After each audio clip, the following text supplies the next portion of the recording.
তখন বাজে রাত প্রায় 11টা। আর হঠাৎ করে ঠিক হয়েছিল যে আমরা একটু ঘুরতে যাব।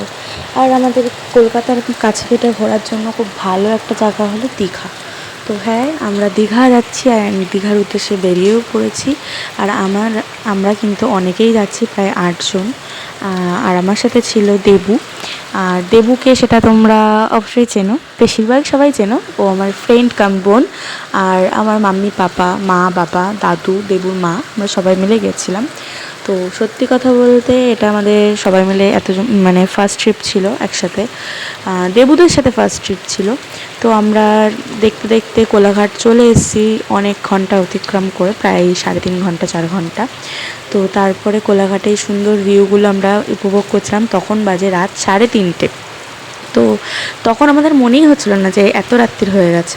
দেন আমরা একটু খেয়ে নিলাম।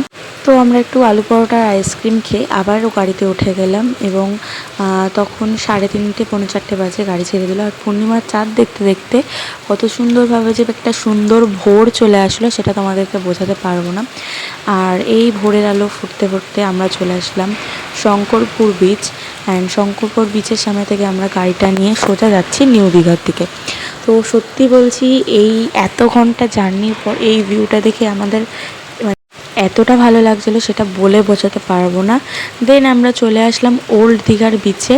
আর ওল্ড দীঘার বিচে আমরা একটুখানি তোমাদেরকে দেখিয়ে দিলাম খুব সুন্দর ভিউ। আর তখন একদম 6টা বাজে, পুরো একদম ফাঁকা বিচ। আর এই যে আমরা সবাই একটু পোজ দিয়ে ছবি তুলে নিলাম। তো ভিডিওটা যদি ভালো লাগে তো অবশ্যই লাইক করে দিও। টাটা।